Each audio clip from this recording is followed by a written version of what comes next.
Irmãos, eu estava orando nessa madrugada e o Espírito Santo me pediu para anotar algumas coisas que eu vou te passar aqui hoje. Olha, eu tenho certeza que hoje você vai ser liberto, curado de traumas do passado que você nem sabe que teve. E para isso eu vou te contar aqui minhas próprias experiências. Talvez você pense assim: nossa, pastor, mas o senhor é um homem de fé, eu oro com você todo dia, eu aprendo muito com as suas palavras. Talvez você pense: o pastor não tem nada de ruim que acontece na vida dele. Mas irmãos, essas experiências aqui me prejudicam de uma maneira tão forte que vocês nem imaginam. Eu vou começar contando, você vai entender tudo que eu quero te passar aqui. Sabe, quando eu tinha 14 anos, eu tive o privilégio de ir com a minha família para Disney, nos Estados Unidos. E foi uma experiência incrível, foi a viagem mais marcante da minha vida. Eu nunca tinha passado por tanta coisa boa, tantos momentos de prazer. Só que, irmãos, teve um brinquedo na Disney que você que já foi sabe exatamente qual é. É uma torre, é um prédio muito alto, um prédio assombrado, que me deu muita curiosidade para saber o que tinha lá dentro. Eu gostava muito, de filmes de terror, e eu vou falar sobre isso daqui a pouco, de um personagem que me dava muito medo. E aí nós entramos nesse prédio, macabro, e lá eles contam a história de uma família que morou lá e acabaram morrendo naquele prédio. E então nós entramos dentro de um elevador. E quando nós entramos no elevador, nós nos prendemos, para não sair. E o elevador foi subindo. Era muito alto, irmãos. E quando a gente sobe lá no topo, a gente consegue ver toda a Disney, a coisa mais linda de todas.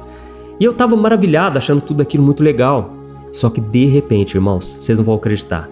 Aquela torre, aquele elevador, ele simplesmente despenca. Ele cai. E ele cai lá embaixo, assim, numa velocidade tão rápida, tão forte, que eu me desesperei. E na hora que ele está despencando, eles até tiram uma foto, sabe? Eu tenho essa foto até hoje. Irmãos, eu agarrei com todas as forças. Foi uma sensação terrível. Eu tava com uma cara de apavorado na foto. E eu sei que pode parecer engraçado, mas, irmãos, aquilo me gerou um trauma no meu cérebro. A gente tem que entender, irmãos, que nós temos um cérebro. Ele é muito complexo. É uma máquina, sabe? O nosso corpo é uma máquina. E aquilo foi gerado um trauma enorme na minha vida. Mas eu não percebia, sabe? E com o tempo, eu fui notando que tudo aquilo que me fazia dar um friozinho na barriga me causava uma sensação terrível, diferente das outras pessoas, sabe? Eu tenho pessoas à minha volta, da minha família, minha esposa, que gostam muito de montanha-russa. Irmãos, para mim, ir numa montanha-russa hoje é uma sensação de morte que você não imagina. É uma sensação de tortura, eu não sei explicar. Tudo por causa daquela primeira experiência, porque eu fui com a expectativa de que seria algo normal, tranquilo, mas de repente eu tive um trauma. E por que eu tô te contando isso? Porque talvez, enquanto eu for contando de outros traumas, que eu já passei, isso vai fazer você lembrar de traumas que você teve, e com isso você vai poder apresentar a Deus em oração e Ele vai te curar, tá certo? Eu me lembro também que quando eu era criança, adolescente, eu me interessei muito pelo ocultismo. Eu já contei meu testemunho aqui e eu vou deixar inclusive no final desse vídeo o meu testemunho completo da minha vida, como foi que eu conheci Jesus. Mas quando eu era adolescente e criança, eu gostava de filmes de terror. E tinha um filme específico de um monstro, Na verdade não era um monstro, era um homem cheio de verrugas, feridas. Eu vou colocar uma imagem aqui para você, que era o Fred Krueger. Eu sou da época, antiga, irmãos? Eu não sou dessa geração, eu já tenho 41 anos, nasci em 1983. E o que acontece? Naquela época fazia muito sucesso esse filme. E eu gostava porque eu gostava do curioso, aquilo que era novidade, aquilo que gerava o desconhecido. E quando eu vi o Fred Krueger, eu morria de medo, mas eu não queria parar de ver. Me hipnotizava, entendeu? E as pessoas muitas vezes não têm noção do que os filmes de terror causam na mente, no cérebro das pessoas, sabe? Irmãos, eu me lembro que depois daquilo eu não conseguia dormir sem um edredom por cima, sem um cobertor. Eu morria de medo de alguém puxar o meu pé, sabe? E eu sei que vocês hoje, adultos, ainda têm esse medo. Então, nós precisamos entender o problema dos traumas. E é sobre isso que eu quero falar aqui com você hoje, tá certo? O que acontece? Aí veio o Halloween. E durante o Halloween eu assisti um filme que passou na televisão aberta, pensa comigo. E nesse filme, um moço perseguia o outro. O filme inteiro, irmãos, era uma sensação horrível, porque era um moço que foi atropelado na estrada e o cara que estava no carro pegou e foi embora e achou que aquele moço que foi atropelado tinha ficado para trás, caído lá na estrada. Mas de repente esse moço começou a atormentar o cara do carro. Esse e outros tantos filmes, irmãos, que eu assisti, que aquilo me fez um mal terrível. Mesmo depois que eu entreguei minha vida para Jesus, os traumas continuaram e foi preciso eu me libertar através da oração. Eu vou te explicar o passo a passo, tudo que você tem que fazer aqui hoje, tá bom? Mas deixa eu resumir para você. Hoje eu detesto, simplesmente, eu odeio tomar susto. E eu odeio ver as outras pessoas dando susto nos outros, sabe? Nós vemos no Halloween, irmãos, na festa de Halloween, os adultos não têm noção do trauma que eles estão gerando nos seus próprios filhos. Irmãos, eu recentemente vi um vídeo do Fred Krueger com um facão na mão, correndo atrás das criancinhas, e o menininho devia ter 3 ou 4 anos, ele foi rolando no chão, morrendo de medo e ninguém parava. Pelo amor de Deus, irmãos, vamos parar de ser ingênuos, achando que isso tudo não tem nada a ver. O que tem demais, pastor? Você está viajando. Irmãos, isso tudo atrapalha e destrói vidas, entendeu? Eu cheguei a ver, para vocês terem noção, um vídeo que a mãe incentiva a filhinha a pedir doces, né? Que nem eles pedem lá no Halloween, doces ou travessuras. E a menininha, na hora que ela abre a porta, na hora que ela bate na porta, eles abrem.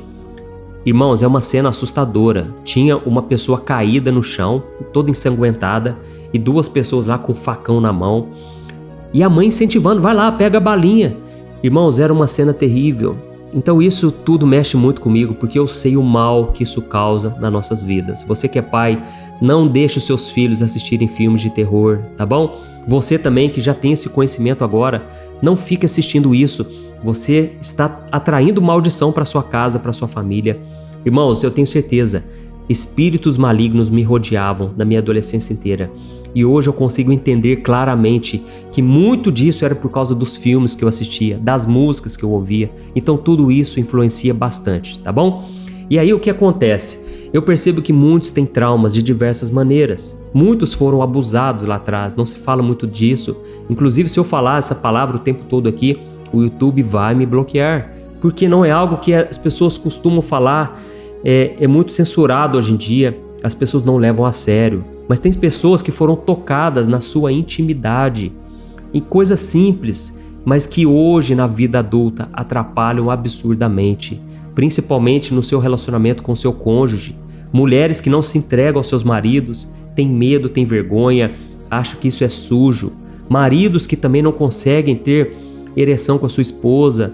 Irmãos, os traumas do passado, eles influenciam nossa vida hoje. E não é porque você é cristão, que você tem Jesus, que isso não vai te afetar, tá bom? Pessoas que foram abusadas.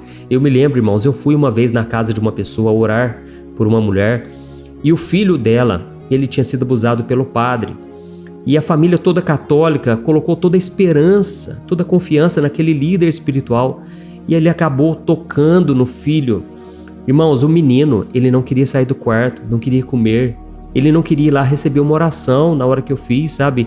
Então, o trauma é algo terrível. E não é só padre não, irmãos. Pastores também, pessoas, líderes espirituais. Eles, muitas vezes, eles têm um nível de autoridade que as pessoas ficam cegas, acreditam 100%. E elas confiam que ele vai aproximá-las de Deus. Olha, uma vez eu vi um caso de um menino que ele foi abusado por um pastor. Irmãos, infelizmente, esse menino trocou de sexo. Ele fez uma cirurgia para retirar o órgão sexual, porque ele já não se enxergava mais como um homem. Ele foi tocado enquanto era criança e ninguém sabe disso. Inclusive, ele é muito conhecido aí na mídia. Isso é muito triste, irmãos, sabe? E nós precisamos da cura que só Jesus pode nos dar. Amém? Eu me lembro também uma vez que eu conheci um missionário da África e ele foi muito perseguido enquanto ele evangelizava. E sabe o que aconteceu? Ele apanhou, ele foi espancado por anos e anos da sua vida. E aí então nós sentamos no restaurante para conversar com ele. Ele estava no Brasil e foi um tempo muito precioso, mas o que mais me chocou, o que mais me deixou triste de ver aquilo, é que aquele homem, enquanto ele conversava com a gente, ele ficava olhando para os lados o tempo todo, como se ele estivesse sendo perseguido. Então ele ficou com trauma, com tique, porque mesmo estando no Brasil, longe dos seus agressores, ele ficava assim, conversando com a gente o tempo todo, olhando para os lados, porque ele achava que qualquer momento ele iria apanhar, iria ser espancado. Tá vendo, irmãos, que mesmo sendo uma pessoa de fé, aquele homem, eu admirei a fé daquele homem, mas eu percebi que os traumas, eles precisam ser curados na raiz, entendeu? E eu vou ler para você uma história aqui que vai te deixar impressionado. Então, irmãos, principalmente algo que nós temos que tomar muito cuidado nos dias de hoje é a respeito da sexualidade antes da hora, pornografia. Irmãos, é muito triste. Eu me lembro quando eu era adolescente, uma vez eu fui na casa de um amigo e eu vou contar isso aqui, ninguém sabe, irmãos, nem minha esposa. O que acontece? Eu cheguei nessa casa, os meus amigos da escola estavam todos masturbando, estavam assistindo um filme pornográfico. Irmãos, eu devia ter 12, 13 anos de idade. Aquilo para mim foi um choque porque invadiu a minha privacidade, invadiu as minhas crenças, a minha vida. Irmãos, eu não estava acostumado com aquela cena, sabe? Então nós precisamos orar todos os dias pelos nossos filhos, crianças, bebês, adolescentes. Precisamos pedir que Deus os guarde, amém? Talvez enquanto eu contei aqui para você, você vai se lembrar de alguma experiência relacionada à pornografia. Qual foi a primeira vez que colocaram na sua frente um vídeo, uma foto? Irmãos, isso é mais real do que a gente imagina. E aí, aquilo tudo, irmãos, para mim foi terrível, porque a minha adolescência inteira eu fui escravo desse pecado. Irmãos, resumindo, quando eu me converti com 18 anos, eu continuei escravo e isso durou anos e anos. E foi uma luta para eu me libertar disso. Sabe, irmãos, nós precisamos abrir os olhos das pessoas e abrir os nossos próprios olhos. Nós muitas vezes estamos traumatizados sem saber, tá certo? Mas a boa notícia é que com Jesus nós podemos ser curados completamente, amém? A primeira coisa que você tem que fazer é perdoar a si mesmo. É você entender que não foi sua culpa. E você também precisa perdoar os outros. Talvez alguém que te feriu, alguém que tocou em você, alguém que fez algo contra você que você não tinha como se defender. Perdoa essa pessoa, sabe por quê? Essa pessoa estava cega espiritualmente. Talvez ainda continua cega e você pode orar por ela. Irmãos, as pessoas não sabem o que fazem porque elas estão presas no pecado. E geralmente alguém que sofreu algum tipo de abuso, ela acaba abusando das outras. Ela acaba transferindo isso para os outros, repetindo o mesmo ciclo, tá bom? Então, ore por isso e principalmente apresente diante do Senhor os seus traumas. Esse é o mais importante. Deus, ele vai te curar e pode ser que essa cura vai vir de forma gradual, entendeu? É um processo e principalmente tire esse preconceito. Só porque você é cristão, só porque você tem fé, olha como é que são as coisas. Eu sou pastor há muitos e muitos anos. E eu luto até hoje com esses traumas. Qualquer coisa que gere um friozinho na barriga, para mim, é algo terrível, entendeu? Irmãos, eu me lembrei de uma passagem na Bíblia, lá em João, capítulo 20, que fala sobre Tomé. Quando os discípulos chegaram para ele e disseram, olha, nós vimos o Senhor. Sabe o que ele falou? Ele disse assim, ó, eu não vou acreditar a menos que eu veja as marcas dos pregos em suas mãos, coloque o dedo nelas e a minha mão na ferida ao seu lado. Naquele momento, Tomé demonstrou uma incredulidade, porque todos os discípulos já estavam conscientes que Jesus estava vivo, mas Tomé não acreditou. E aí eu fiquei pensando, né? Talvez Tomé estivesse também traumatizado. Irmãos, a cena de Jesus brutalmente assassinado ainda estava na mente de Tomé, sabe? E ele queria saber se realmente era o mesmo Cristo que ele viu na cruz. Ele talvez tivesse medo de crer novamente e se decepcionar. Porque, irmãos, os discípulos ficaram meio decepcionados sim, porque eles não achavam que Jesus iria morrer na cruz daquela forma. Eles não conseguiam enxergar um Cristo, o Messias, morto de uma forma tão cruel, tão vergonhosa, tão humilhante. Sabe, talvez eles tivessem medo de acreditar de novo, colocar a sua fé e ser decepcionado. Sabe, irmãos, muitas vezes os nossos traumas, eles nos impedem de crer que Deus pode fazer algo novo na nossa vida. De que Deus pode nos curar, Deus pode nos dar um recomeço, amém? Por isso eu quero que você saiba que o trauma não é o seu fim, o trauma não precisa destruir a sua vida. Eu venho lutando e eu tenho visto Deus me dar a vitória cada dia mais. Lembre do caso de Jó. Jó ficou tão traumatizado, irmãos, com as perdas da vida dele, que ele chegou a desejar a própria morte, ele chegou a amaldiçoar o dia do seu nascimento. Ele falou, eu fui o homem mais infeliz dessa terra, eu nem devia ter nascido. Mas, irmãos, depois do trauma, Depois que Deus curou as suas feridas, ele foi o homem mais feliz de todos. E ele chegou a dizer: antes eu conhecia Deus só de ouvir falar, mas depois do trauma que eu passei, hoje eu consigo enxergar Deus de uma forma nítida, sabe? De uma forma maravilhosa. E a própria Bíblia, em Jó 5,17, diz que Deus faz a ferida, mas Ele mesmo cura, porque Deus é bom e por isso a gente não pode desprezar a sua disciplina, a sua maneira de tratar conosco. Amém? Olha, eu quero que você comente aqui agora, se você já teve algum trauma na sua vida, se isso tem afetado a sua vida também, talvez você se identificou com tudo que eu te falei. Saiba que Jesus ele tem uma cura especial para você. Abra o seu coração e deixe que ele entre na sua vida a partir de hoje, tá bom? Espero que você tenha entendido essa mensagem. Faça uma oração aí onde você estiver e eu creio que se você persistir, se você orar todos os dias nesse sentido, pedindo para Jesus curar a raiz do problema, Ele vai curar e você vai ser feliz de verdade, tá bom? E não se esqueça, perdoe a si mesmo e perdoe também o próximo. Perdoe aquela pessoa que te feriu, que te machucou. Ela nem sabe que gerou um trauma em você, mas você agora que tem o Espírito Santo, você pode orar por ela e o mal pode cair por terra. Ele vai cair em nome de Jesus, tá bom? Eu peço agora que você clique em gostei, isso ajuda o YouTube a divulgar para mais pessoas e também compartilhe com o maior número de pessoas. Isso vai libertar muita gente, eu creio, em nome de Jesus. E assista agora aqui o meu testemunho de vida, isso vai fortalecer sua fé, tá bom? Deus abençoe, um grande abraço.